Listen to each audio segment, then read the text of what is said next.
Istri nyapu di halaman rumah, curiga. Istri nelpon sedikit dengan merendahkan suara, sudah curiga. Istri ke rumah tetangga ada urusan, curiga. Karena kecurigaan yang dibangun atas dasar buruk sangka. Ini tidak baik kaum muslimin, ini buruk. Ya, buruk. Sebab jika ini terus dipelihara, ini terus dijaga, lama kelamaan istri tidak merasa nyaman, istri merasa tidak dihormati, hingga akhirnya muncul pertengkaran-pertengkaran. Dan pada akhirnya ini akan membuat rumah tangga menjadi retak. Oleh karena itu kaum muslimin, selalulah berbaik sangka kepada pasangan, baik istri kepada suami ataupun suami kepada istri. Namun di sini titik tekannya dalam judul ini adalah suami berbaik sangka kepada istri. Adapun tentang baik sangka kaum muslimin kepada istri, Allah Subhanahu wa taala berfirman, "Laula idz sami'tumuhu dhanna al-mu'minuna wal mu'minatu bi anfusihim khaira." Dan mengapa di waktu kalian mendengar berita bohong itu, yakni ketika mendengar berita dusta tentang Aisyah terkait dengan Safwan bin Mu'attal, dituduh ada perselingkuhan di antara keduanya. Mengapa di waktu kalian mendengar berita bohong itu, dhannal mu'minuna wal mu'minatu bi anfusihim khair, orang-orang mukmin dan mukminah tidak berbaik sangka pada diri mereka sendiri. Wa qalu hadza ifkum mubin, dan mereka berkata ini adalah kedustaan yang nyata. Artinya kaum muslimin, mengapa ketika terdengar atau tersiar berita bohong ini, mengapa kalian hanya diam? Bahkan ada di antara kaum muslimin pada waktu itu diam dan setengah percaya. Bahkan ada yang percaya tentang tuduhan perselingkuhan Aisyah dengan Safwan bin Mu'attal. Ya, ringkasnya bahwa Nabi SAW pernah berjalan bersama Aisyah dan rombongan. Ketika rombongan kembali pulang, Aisyah radhiyallahu anha singgah atau pergi buang hajat di tempat jauh dari kendaraan. Hingga ketika rombongan bergerak pergi, Aisyah tidak ikut serta. Dan yang menggiring kendaraan Aisyah tidak sadar kalau Aisyah tidak ada di atas. Hingga akhirnya masuk waktu siang atau masuk waktu mereka tiba di Madinah. Hingga kemudian Aisyah radhiyallahu anha saat mendapati dirinya sudah tertinggal oleh rombongan, maka Aisyah tetap di tempat, di kegelapan. Nah, lalu Safwan bin Mu'attal yang bertugas untuk menyisir ya, barang-barang yang mungkin tertinggal dari kaum muslimin, memang sengaja diposisikan di belakang. Ya, dia menyaksikan bayang-bayang hitam. Lalu dia mengetahui bahwa itu adalah Aisyah radhiyallahu anha. Dan Safwan bin Mu'attal tidak berkata kecuali berkata inna lillahi wa inna ilaihi raji'un. Maka Aisyah radhiyallahu anha menutup diri. Lalu Aisyah naik ke atas kendaraan milik Safwan. Lalu Safwan yang menuntun. Dan mereka masuk di waktu siang, di waktu terang, di tengah keramaian. Semestinya ini tidak perlu ada kecurigaan. Jika memang ada hal-hal yang buruk yang disembunyikan, tidak mungkin orang masuk dengan terang-terangan. Mereka akan sembunyi-sembunyi atau berpencar. Sampai dulu, nanti saya belakangan. Itu kalau memang punya kejahatan yang disembunyikan. Ini tidak kaum muslimin masuk terang-terangan. Lalu awalnya ini tidak dipersoalkan. Namun orang-orang munafik menghembus-hembuskan cerita bahwa ada apa-apa antara Aisyah dengan Safwan bin Umayyah. Nah, di antara kaum muslimin ada yang percaya, ada yang diam. Semestinya mereka tidak diam, mestinya mereka berkata, hadza ifkum mubin. Ini adalah kedustaan yang nyata. Apalagi ini terkait dengan istri Nabi sallallahu alaihi wasallam. Makanya Allah menegur, kenapa mereka tidak berbaik sangka terhadap diri mereka sendiri? Ya, maksudnya kaum muslimin, coba timbang-timbang dengan dirimu sendiri. Jika engkau merasa bahwa hal itu tidak mungkin engkau lakukan, maka ketahuilah bahwa wanita yang terbaik, istri Nabi, wanita yang dikasih oleh Nabi, lebih tidak mungkin melakukan hal itu. Nah, seperti itu. Oleh karena itu, termasuk keluarga Abu Ayyub Al-Ansari mendengar berita ini. Sampai Ummu Ayyub Al-Ansari bertanya kepada Abu Ayyub, "Wahai suamiku, tidakkah engkau mendengar apa yang dikatakan orang-orang tentang Aisyah?" Kata Abu Ayyub, "Bala, wa dzalikal kadzib." Saya mendengar, tapi itu dusta.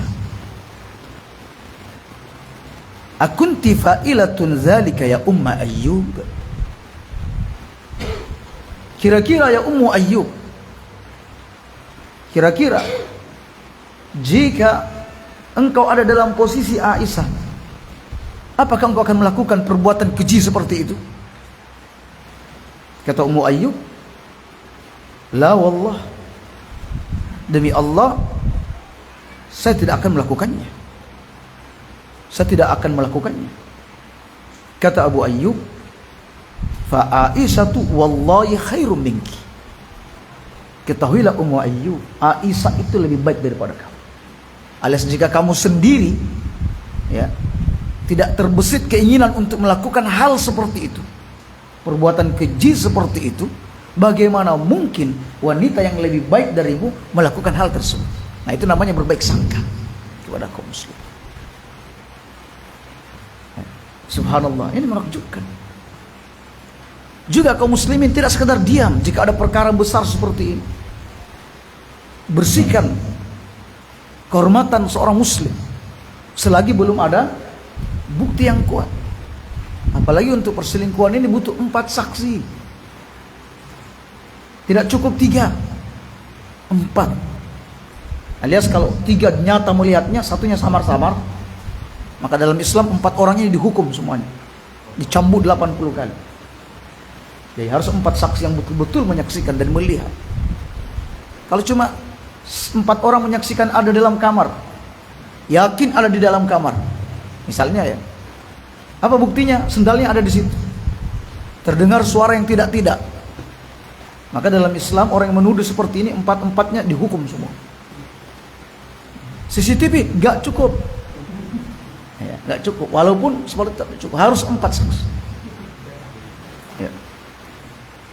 Jadi kita tidak mudah menuduh kehormatan orang lain, dan juga jangan mudah untuk percaya kaum muslimin.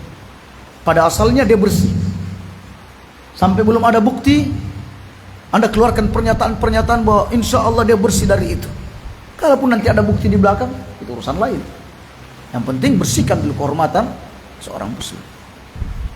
Karena Al-Quran mengatakan, dan mengapa kalian tidak berkata, hadza buhtanun mubin, hadza ifkum mubin. Ini adalah kedustaan yang nyata. Nah, jadi kaum muslimin, di sini Allah Subhanahu wa taala memerintahkan kita untuk berbaik sangka. Dan Allah Subhanahu wa taala berfirman, ya ayyuhalladzina amanu ijtanibu katsiran minadh-dhanni.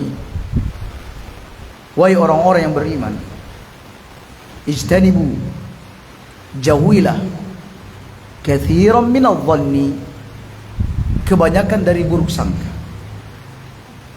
Maksudnya kaum muslimin, bahwa berprasangka buruk pada orang yang baik ini tidak diperbolehkan. kita tidak boleh berprasangka buruk kepada orang yang baik. Selagi dia orang baik, kita tidak berprasangka buruk kepadanya.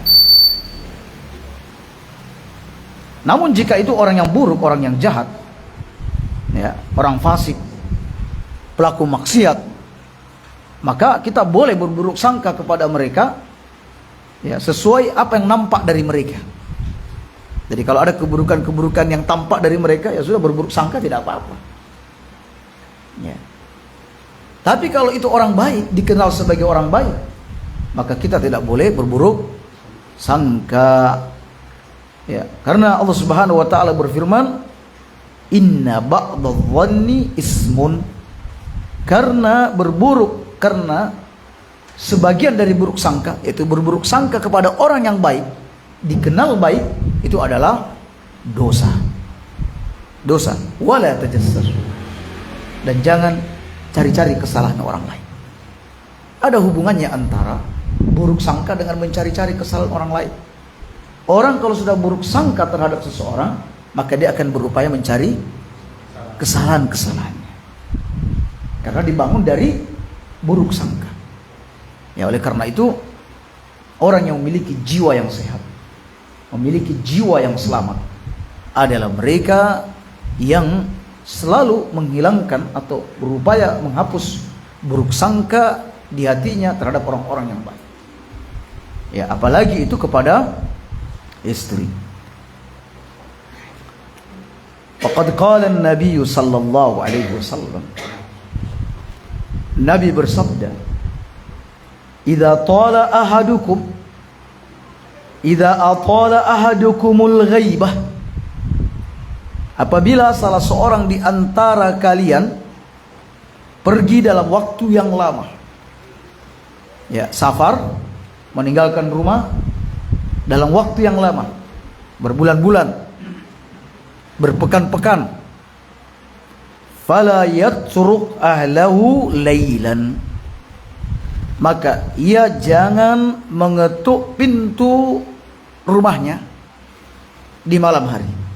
Maksudnya, maka janganlah ia, ya, mendatangi keluarganya secara mendadak di malam hari. Jangan datang secara mendadak di malam hari.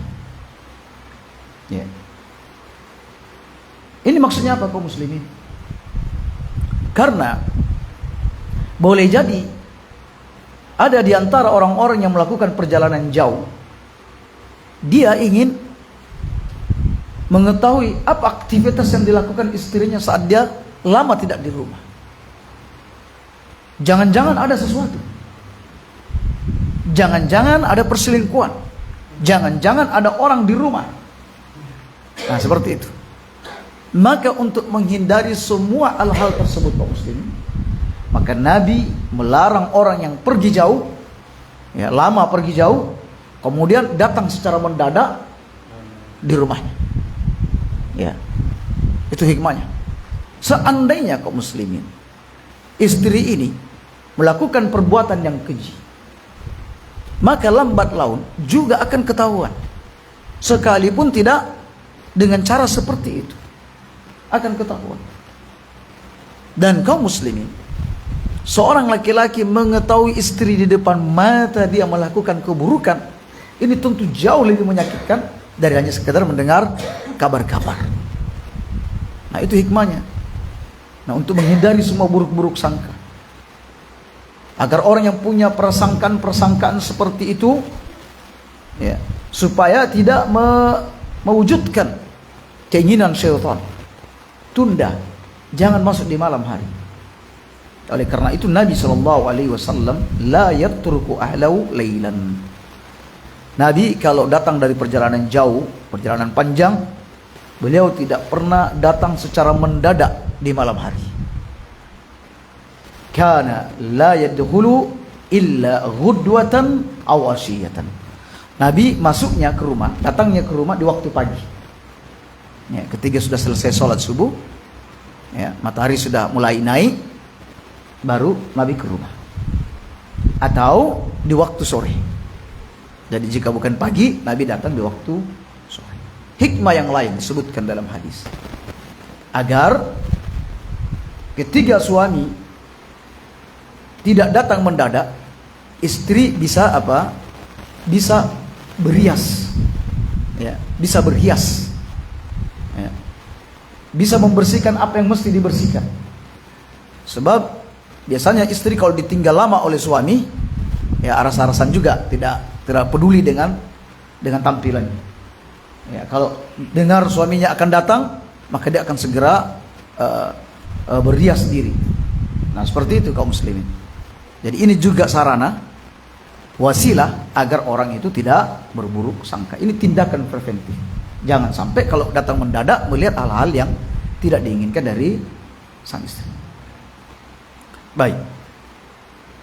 Tetapi kaum muslimin, di saat kita menjaga perasaan kita untuk tidak berburuk sangka kepada istri, namun di saat yang lain kita juga perlu berhati-hati. Perlu juga memberikan pengawasan kepada istri, agar istri dan anak-anak kita itu tidak terjatuh dari hal-hal yang tidak diridhoi oleh Allah Subhanahu wa ta'ala. Kita sudah tahu bahwa istri kita itu tercipta dari tulang rusuk yang bengkok. Ada perlu yang meluruskan, yang selalu mengarah. Istri itu kalau tidak diarahkan kaum muslimin, lama-lama bengkok dia. Misal istri ketika ada suami di awal-awal, mungkin dia ketat saat mau menjemur pakaian, lengkap pakaiannya, bagus. Lama-lama kelamaan istri coba-coba, misalnya ya, nggak pakai kaos kaki, pakai dasteran tok. Suami diam, istri mulai lengah. Ya, keluarnya pakai dasteran tok hingga sebetis. Suami diam, istri akan semakin berani. Ya, coba ketika istri melakukan satu kesalahan, "Bu, apa itu? Aurat." "Oh, nggih, masuk." Besok tak ulangi lagi. Tapi ketika suami membiarkan sekali, dua kali, istri akan semakin berani. Ya, di situ juga kebengkokan seorang istri. Nah, suami perlu memberikan pengawasan. Tapi sekali lagi, jangan mengedepankan sifat curiga. Jadi selagi istri itu tidak ada hal-hal yang mencurigakan, baik dan lain sebagainya, sudah. Jangan terlalu terlalu overprotective. Tidak perlu terlalu berlebihan. Sudah, selagi Anda mempercayainya, tidak ada hal-hal yang mencurigakan, biarkan. Alias kaum muslimin, jika istri melakukan hal-hal yang tidak baik, lambat laun suami juga akan mengetahuinya. Nah, jadi di samping kita baik sangka, ya, juga kita terus memberikan pengawasan. Khawatir ada aturan-aturan syariat yang dilanggar. Ini tugasnya suami. Qu anfusakum wa ahlikum nar. Pelihara dirimu dan keluargamu dari api neraka. Ini contoh misalnya. Dari Ibni Amir, dari Uqbah bin Amir, anna Rasulullah sallallahu alaihi wasallam qala, "Iyyakum wad-dukhul 'ala an-nisa." Wahai para lelaki, jangan sekali-kali kalian masuk menemui wanita. Maksudnya, jangan sekali-kali salah seorang di antara kalian mendatangi rumah yang di sana ada wanita dan tidak ada orang lain kecuali dia. Jangan sampai. Faqala rajulun minal ansar. Seorang laki-laki dari Ansor berkata, "Ya Rasulullah, afara'aital hamwa?" Apa menurutmu kalau laki-laki itu kerabatnya suami? Bisa saja ipar. Ya. Bisa saja ipar. Ya. Atau sepupu suami. Ya. Apa menurutmu? Pendapatmu ya Rasulullah jika itu al-hamwa, kerabatnya suami? Qala al-hamwu al-mautu. Justru kerabatmu itu, ipar itu adalah kematian. Ya. Kerabat suami itu adalah kematian. Apa maksudnya kaum muslimin? Maksudnya potensi mendatangkan kerusakan itu lebih besar dibanding orang jauh dibanding orang lain. Kenapa? Karena masyarakat sekitar, ya, ketika melihat bahwa itu adalah kerabat suami, kontrolnya lepas. Siapa itu? Oh, saudaranya si fulan. Oh, ya.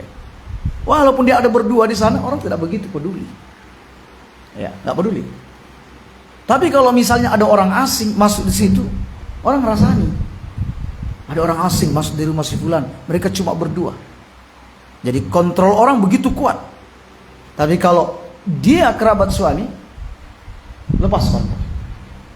Nah, sehingga dengan adanya hubungan kekerabatan ini, ada alasan keluar masuk, ya, ke dalam rumah seorang wanita, ya, sehingga setan terus membisik-bisikkan dan akan terjadi hal-hal yang tidak diinginkan. Terjadi kaum muslimin. Ini banyak terjadi. Ya. Ada seorang bekerja ke luar negeri, dia meninggalkan istri dan anak. Berpesan kepada adiknya, "Dek, jangan lupa ya, anak istri saya dijaga. Ya, jangan lupa."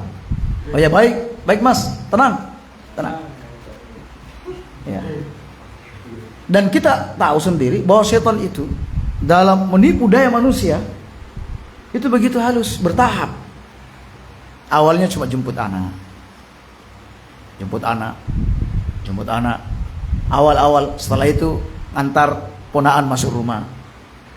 Setelah itu ngopi dalam rumah, ngobrol-ngobrol, tanya perkembangan anak, sarapan, itu halus betul. Ya. La haula wala quwwata illa billah. Hingga kemudian kaum muslimin terjadilah yang tidak diinginkan. Ya. Di kisah yang lain, sebagaimana yang pernah diceritakan oleh guru kami sewaktu di Mesir sana, ada seorang yang mendapat tugas untuk dia datang berkunjung ke rumah saudaranya, dan suaminya ketika itu tidak ada. Mengingat bahwa kedua-duanya begitu minim dalam persoalan agama, atau mungkin tahu, dia masuk. Lalu kaum muslimin, lalu sang ipar, ya, yang perempuan ini menyediakan makanan atau minuman. Ngobrol biasa, tidak ada apa-apa. 2-3 hari juga sama. Hingga suatu hari sang paman, ya, atau saudara ini masuk ke dalam kamar keponakannya yang sudah usia SMA atau sudah SMP.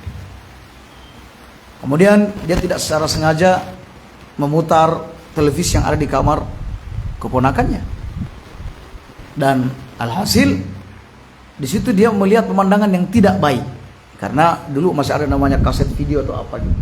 Melihat pemandangan yang tidak baik. Kemudian sang ipar ketika tidak mengetahui di ruang tamu, dia hendak mengantar minuman, tidak ada ruang tamu, dia masuk ke kamar. Ya, dan secara tidak sengaja dia juga melihat hal yang tidak baik. Hingga terpancing syahwat keduanya, lalu mereka melakukan perbuatan yang buruk. Inilah yang disebutkan Nabi al-hammu al-maut. Ya. Ipar itu adalah kematian, dan banyak orang yang tidak peduli dengan itu. Nanti ketika rumah mereka sudah kemalingan, baru berteriak maling, maling. Rumah sudah terbakar, baru berteriak kebakaran. Dan syariat, masya Allah, sudah memberikan tindakan preventif, penjagaan yang kuat. Nih, bukan berarti tidak boleh antara laki dan perempuan berbicara. Ipar dengan adik ipar tidak boleh berbicara, boleh. Tapi ada aturan-aturan. Ya. Kalau sudah sampai ada berduaan, ini berbahaya. Amat sedikit orang yang terselamatkan dari hal-hal yang buruk jika seperti itu. Karena Nabi SAW bersabda, tidaklah dua orang laki dan perempuan berdua-duaan illa salisuhuma syaitan, kecuali yang ketiganya adalah itu pasti. Ketiganya adalah syaitan. Baik. Dalam hadis yang sahih dari hadis Ibnu Abbas Anin Nabi sallallahu alaihi wasallam, la yakhluwanna rajulun bi imra'atin illa ma'adhi mahram. Tidak boleh ada orang berdua-duaan, ya, berdua-duaan laki perempuan, kecuali dia disertai dengan mahram. Dia harus bertiga. Ya. Kaum muslimin, kita kembali ke masalah baik sangka dan buruk sangka. Jadi ketika kecemburuan, rasa curiga ini hadir, saat istri melakukan hal-hal yang dilarang oleh Allah, ini sudah pada tempatnya. Tetapi ketika rasa curiga, kecemburuan dan lain sebagainya hadir di saat istri tidak melakukan pelanggaran-pelanggaran syariat, malah ini adalah kebodohan. Maka disebutkan dalam hadis yang hasan, inna minal ghairah ma yuhibbullah azza wa jalla wa minna ma yubghidullah azza wa jalla. Bahwa di antara kecemburuan itu ada yang dicintai oleh Allah dan ada kecemburuan yang dibenci oleh Allah Subhanahu wa taala. Perhatikan kaum muslimin, kecemburuan ini ada yang disukai oleh Allah dan ada yang tidak disukai oleh Allah Subhanahu wa taala.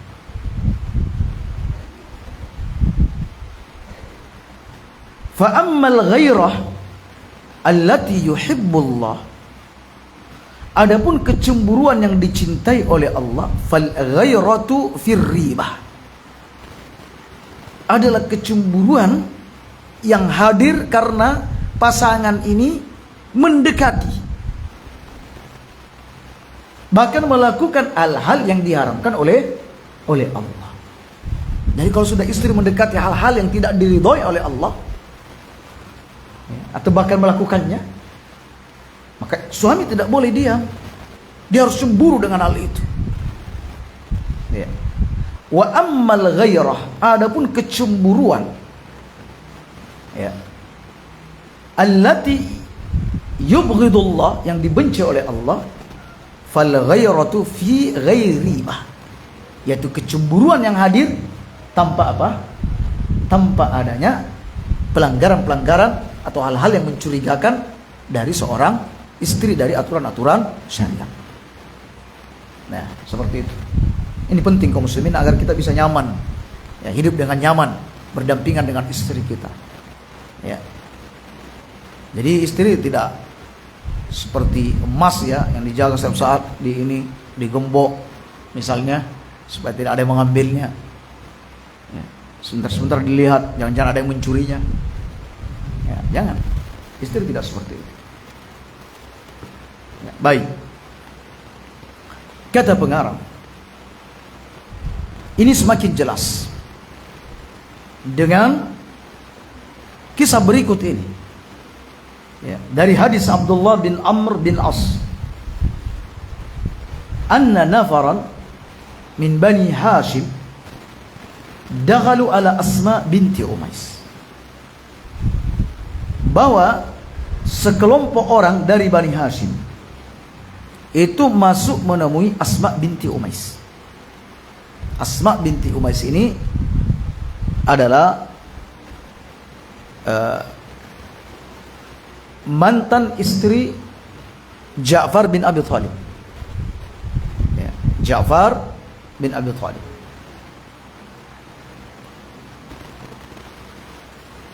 Kemudian setelah habis masa iddahnya, Ja'far dinikahi oleh Abu Bakar As-Siddiq. Ya, Ja'far bin Abi Thalib ini dia termasuk di antara sahabat yang hijrah di Habasyah sebelum hijrah di Madinah. Berarti termasuk orang-orang awal masuk Islam, termasuk Asma binti Umais. Dan Ja'far gugur alias syahid di perang Mu'tah, di mana kedua tangan beliau terpotong. Lalu Nabi memberikan kesaksian bahwa Ja'far dia seperti burung yang terbang di surga. Berarti sudah ada jaminan dia masuk surga. Lalu setelah habis masa iddahnya, Asma binti Umais itu dinikahi oleh Abu Bakar As-Siddiq. Nah, pernah Asma kedatangan tamu dari orang-orang Bani Hashim. Dan mereka masuk ke rumah Asma. Berarti ada sekumpulan laki-laki masuk ke rumah seorang wanita yang di sana tidak ada mahram. Fadakhala Abu Bakar As-Siddiq. Lalu datanglah Abu Bakar As-Siddiq wa hiya tahtahu yauma idzin, dan pada waktu itu sudah menjadi istrinya Abu Bakar As-Siddiq. Fara'ahum, dan Abu Bakar As-Siddiq melihat ada orang-orang, ada beberapa orang di rumah dia. Ya, sementara Abu Bakar As-Siddiq tidak ada di rumah. Ya, istrinya menerima tamu. Fakariha dzalik. Dan itu tidak disukai oleh Abu Bakar As-Siddiq. Fa dzakara dzalika li Rasulillah sallallahu alaihi wasallam. Lalu Abu Bakar As-Siddiq melaporkan hal itu kepada Nabi. Wa qala lam ara illa khairan. Nabi memberikan pembelaan. Saya tidak melihat dari mereka kecuali kebaikan, juga termasuk istri. Faqala Rasulullah sallallahu alaihi wasallam, Inna Allah qad barra'aha min dhalik. Ya Abu Bakar As-Siddiq, sesungguhnya Allah membebaskan istrimu dari hal yang engkau pikirkan. Alias bersahabat. Alias Nabi mengucapkan ini ada datang dari wahyu, bahwa ini bersih, gak ada apa-apa. Summa qama Rasulullah sallallahu alaihi wasallam alal mimbar. Setelah itu Nabi sallallahu alaihi wasallam naik ke atas mimbar. Jadi Nabi ini kaum muslimin, setiap ada hal-hal yang peristiwa-peristiwa yang perlu disampaikan kepada sahabat, beliau langsung naik ke atas mimbar, memberikan wejangan. Jadi tidak ada istilahnya jadwal khusus untuk memberi wejangan atau nasihat.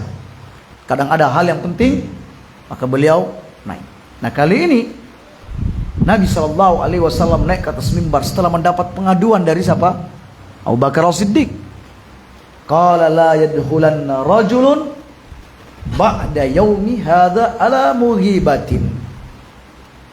Tidak boleh ada seorang laki-laki pun setelah ini, setelah hari ini, tidak boleh datang bertamu seorang wanita yang ditinggal pergi oleh suaminya.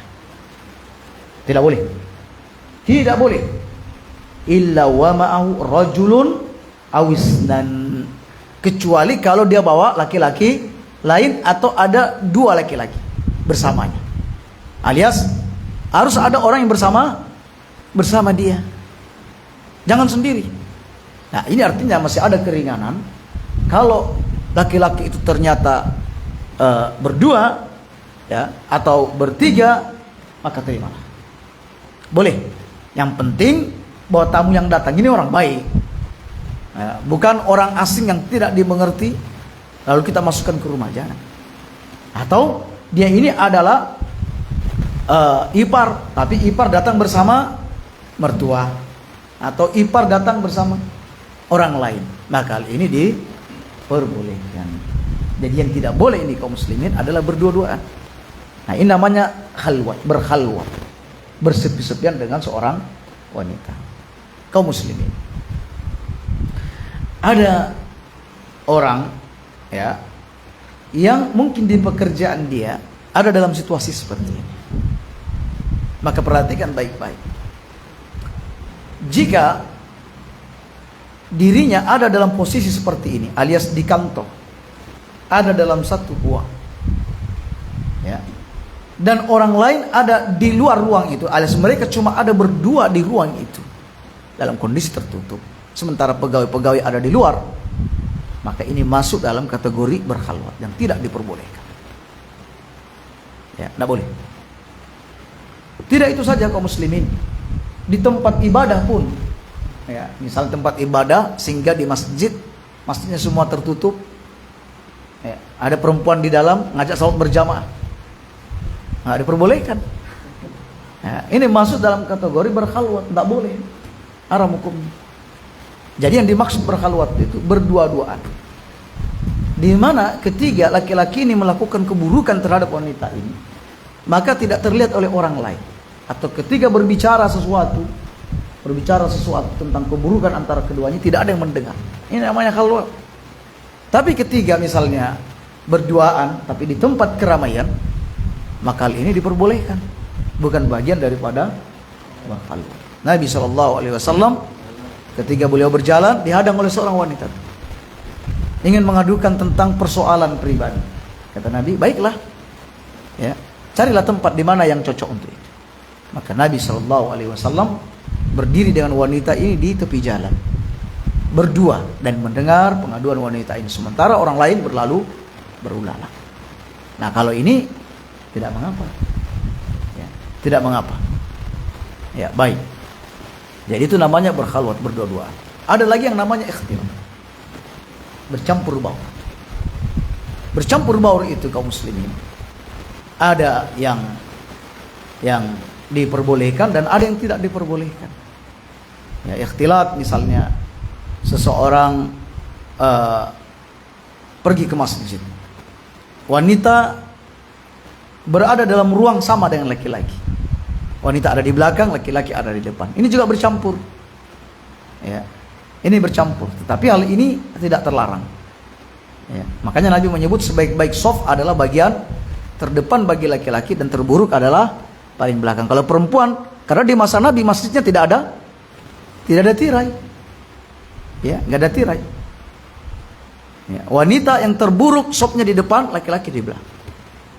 Maka sampai ada orang yang menggugat, ini tirai boleh nggak di dalam masjid? Memisahkan antara laki dan perempuan, mengingat di masa Nabi tidak ada.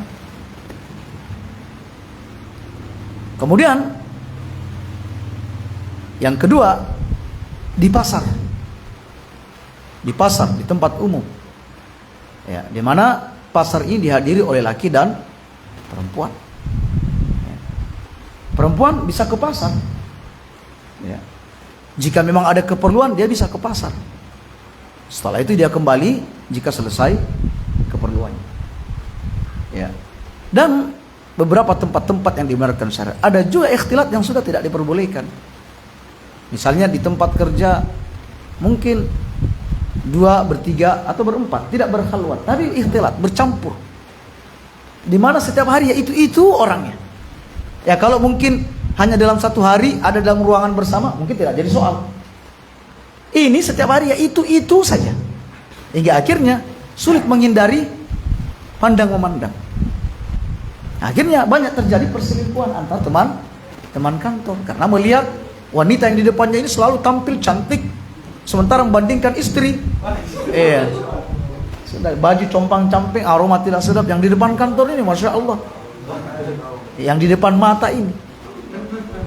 Ya, seperti itu kaum muslimin. Walaupun wanita itu berhijab, walaupun dia berhijab, tapi karena intens saling pandang memandangnya, ya, kata orang, dari mana datangnya cinta? Dari mata turun ke hati. Ya. Dari mata, berawal dari mata. Ya. Jadi cinta itu tahapannya dari itu. Pertama dari pandangan. Dari pandangan. Nah, jadi itu juga namanya ikhtilat. Jadi kalau setiap saat, dan itu terjadi kaum muslimin. Ada wanita, dia punya bisnis di satu wilayah, ya, dan dia berlangganan bis. Ya, ini lihat jalan pintu masuknya setan seperti apa. Ya. Dia selalu langganan dengan ada satu bis. Tiap saat berbisnis pasti naik bis itu. Ya. Lama kelamaan terbuka komunikasi. Kadang duduk di sampingnya sopir, ngobrol untuk menghilangkan kejenuhan. Lama, dia minta cerai kepada suaminya. Allahu Akbar. Dan minta menikah dengan laki-laki sopir itu. Padahal suaminya apa kurang hebatnya? Harta ada, ya, haji, dan lain sebagainya. Tapi dia merasa bahwa sopir ini beri perhatian yang besar terhadap dia. Ya. Itulah pintu-pintu masuknya surga. Begitu halus. Dia halus. Nah, jadi banyak seperti itu kaum muslimin.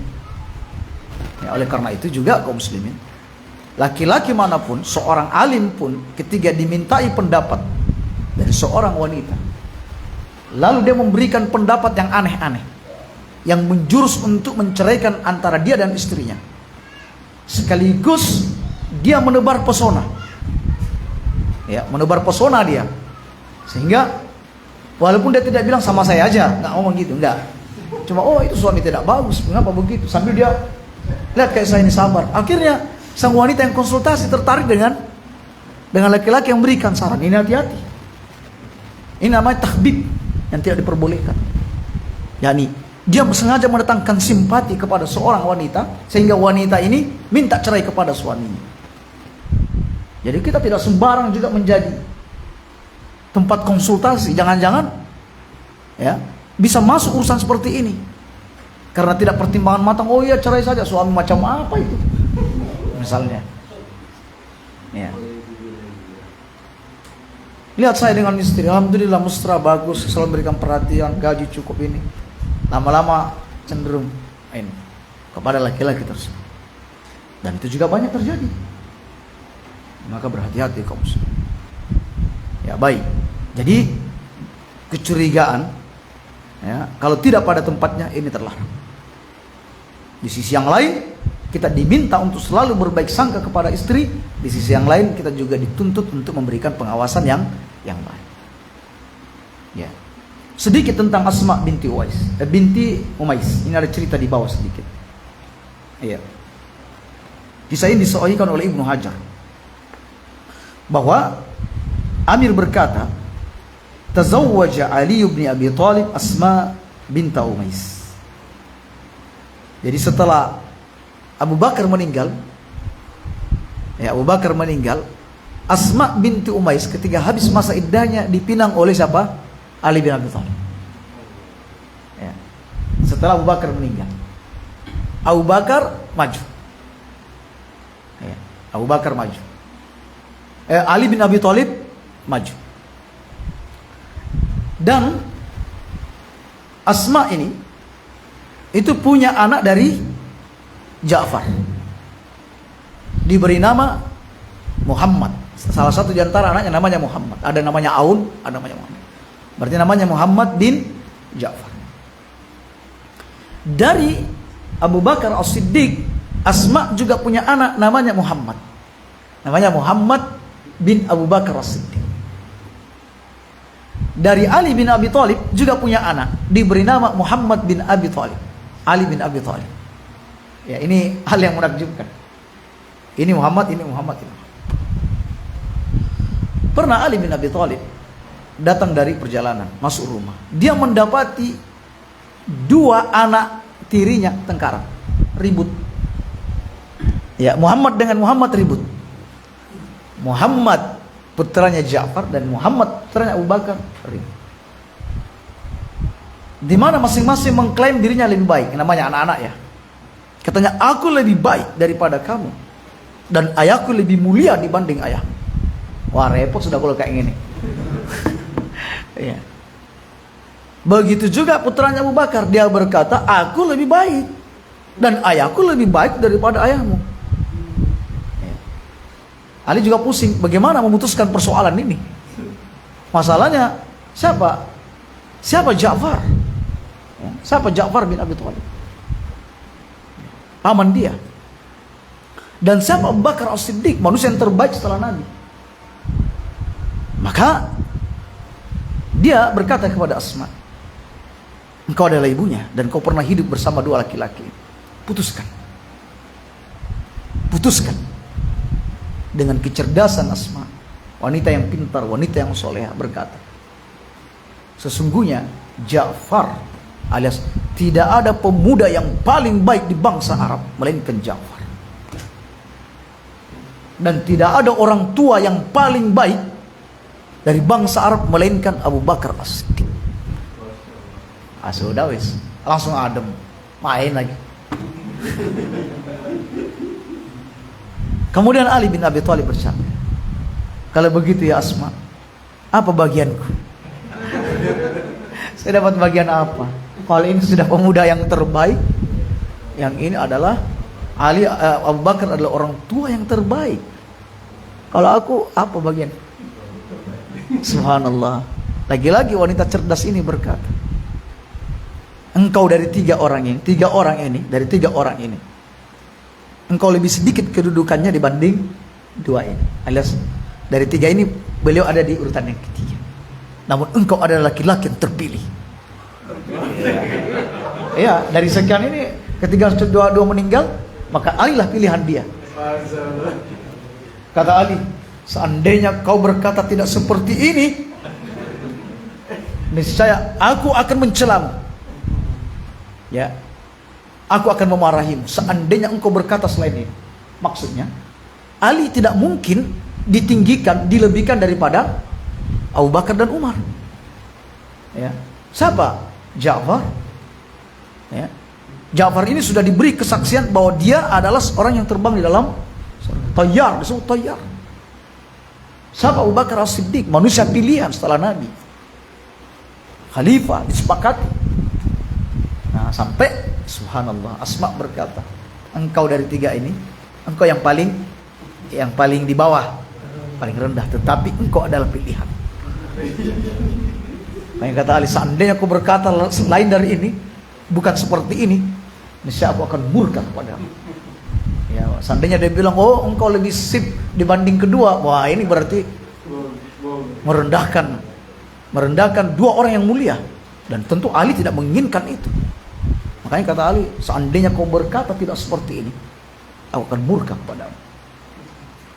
Nah, ini kecerdasan seorang bernama Asma. Dan subhanallah, ketika kita mengikuti cerita sejarah ini, putra Abu Bakar As-Siddiq yang bernama Muhammad bin Abu Bakar As-Siddiq itu termasuk yang mengepung rumah Utsman bin Affan, bahkan yang menerobos masuk ke rumah Utsman dan memegang jenggotnya, hendak membunuhnya. Tapi Utsman bin Affan mengingatkan bahwa ini jenggot pernah dimuliakan oleh ayah, sehingga Abdurrahman bin Abu Bakar mundur dan dia menyesali perbuatan. Adapun dalam sejarah menyebutkan bahwa Muhammad bin Abu Bakar yang membunuh dan sebagainya terlibat dalam pembunuhan, maka ini adalah ungkapan-ungkapan yang dusta. Sebab ketika Utsman berkata dan mengingatkan Abdurrahman kepada Muhammad bin Abi Bakar, mengingatkan tentang ayahnya, bahwa jenggot ini adalah jenggot yang dimuliakan oleh ayahmu, maka ia mundur dan menyesali sikap dan perbuatan dia terhadap Utsman bin Affan. Ya, karena fitnah Utsman bin Affan ini karena hasutan datang dari Abdullah bin Sabah. Abdullah bin Sabah, seorang laki-laki Yahudi dari Himyar, Yaman. Dia pura-pura masuk Islam, lalu mengobok-obok Islam dari dalam. Sebab orang-orang Yahudi sudah putus asa untuk mengalahkan Islam dengan senjata-senjata mereka. Sehingga diutuslah seorang yang cerdas di antara mereka, itu Abdullah bin Sabah, masuk untuk mengobok-obok Islam dari dalam. Ya, provokasi. Tapi itu tadi, tipu daya dia menunjukkan sebagai laki-laki soleh, rajin ibadah, sering amar ma'ruf nahi mungkar, tetapi menanamkan benih-benih permusuhan terhadap Utsman. Memprovokasi orang-orang untuk apa? Untuk melawan penguasa. Nah, disinilah benih-benih Khawarij muncul. Utsman sudah soleh seperti itu, dikritik juga. Ya. Dia datang ke wilayah Basra, wilayah Kufah. Ketika masuk Damaskus, orang-orang tidak percaya dengan itu, sehingga dia diusir dari Damaskus, dakwanya tidak diterima. Hingga kemudian dia pergi ke Mesir. Nah, di Mesir dia memprovokasi orang sambil menjalin hubungan dengan orang-orang munafik, menyiarkan berita-berita. Misalnya ada di WA, pakai WA dia, bahwa Utsman itu begini, korupsi. Ya, dia hanya mementingkan keluarganya, dia seperti ini, seperti ini. Dari masa ke masa seperti itu kaum muslimin. Penguasa selalu dirongrong oleh Khawarij. Sementara prinsip Ahlussunnah wal Jamaah, ya, tidak boleh merongrong penguasa, tidak boleh mengangkat senjata untuk penguasa. Oleh karena itu Abdullah bin Sabah berhasil memprovokasi orang-orang, lalu orang-orang pun dengan kekuatan senjata mengepung Utsman, dan mereka akhirnya berhasil membunuh Utsman bin Affan. Nah, seperti itu. Dan ketika Utsman meninggal, maka bermunculanlah firqah-firqah yang sesat. Ya, bermunculan firqah-firqah yang sesat. Tetapi firqah itu masih bisa dipadamkan, tidak menyebar luas. Mengingat di masa itu masih masa para tabi'in. tabi'ut tabi'in, walhamdulillah. Tetapi ketika sudah muncul raja-raja, ya, muncul yang ada namanya Raja Makmum dari Ar-Rasyid, Khalifah Ar-Rasyid, mulai sudah rusak. Ya, demikian kaum muslimin. Jadi kesimpulannya pembahasan kita, wahai para suami, baik sangka kepada istri. Juga istri, baik sangka kepada suami. Jangan seperti satpam, setiap kali suami datang diteliti, diperiksa. Dari mana? Apa yang kau berbuat di sana? Ini yang bikin lama-lama suami kesel sama istri. Ya. Boleh. Wahai para istri, suami sedikit pakai jas atau bersisir rapi, boh, kemana ini? Ya, keluar malam minggu mungkin ada bisnis, sudah dicurigai. Hati-hati wahai para istri. Dan suami tidak suka ya gaya istri seperti satpam seperti ini. Suami tidak suka. Ya, jadi berbaik sangka. Tetapi sekali lagi jangan lengah dalam pengawasan. Insyaallah di pertemuan mendatang kita akan membahas tentang bolehkah ada dusta di antara suami istri. Ya. Gaji banyak tapi ngomong cuma sedikit. Ini tampaknya perlu dibahas pertemuan mendatang. Subhanakallah wa bihamdik, la ilaha illa anta astaghfiruka wa atubu ilaik. Assalamualaikum warahmatullahi wabarakatuh.